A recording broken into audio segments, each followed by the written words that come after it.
Yo, what's up? Welcome back sa ating panibagong vlog mga kumbate. Bali ngayon,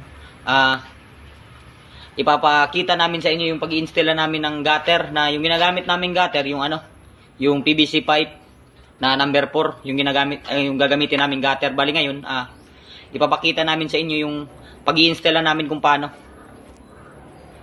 Bali, ayan. Ito, sinusubukan na namin lagyan ng isa. Bali ngayon, pinapakating ko na kapare alas yung silbing PVC na ikakabit namin bilang silbing gutter. Kasi nga ang kagandahan nitong mga ganitong klaseng gutter mga kumbate, yung PVC, hindi hugad siya nabubulok.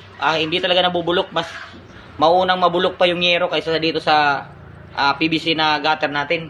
Hindi kagaya nung natin na gutter na yero, mas nauna ho yung nabubulok. Kaya mas sinubukan namin ganito yung klaseng design na gutter para makasigurado tayong matibay. Bali, titignan natin mga kumbate. Tara, let's go.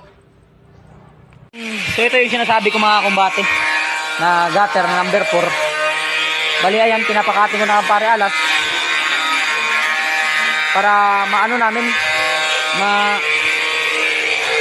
para mapasok natin yung dyan, yero, kagaya ng ginagawa na ito po pila.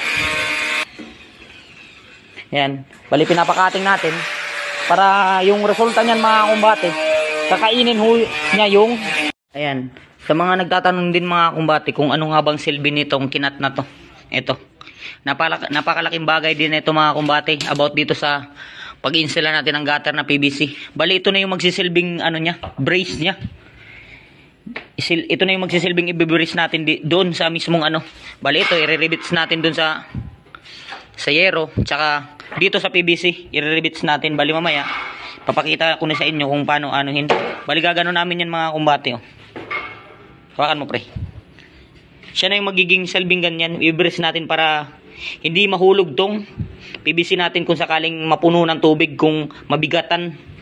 Kasi pag nabigatan to mga kumbate, mayroong tendency na mahulog ho to. Kaya merong ganito talaga yan. Binibrace natin yan.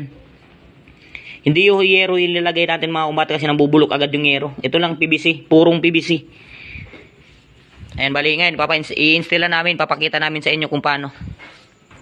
Bali, ayan ho yung sinasabi ko. Bali, ayan, nakabit na ho namin mga kumbate. Naikabit na ho namin. Bali, lagyan ho natin na ng brace para masigurado na ito na matibay. So, hanggang doon lang muna. Maraming salamat.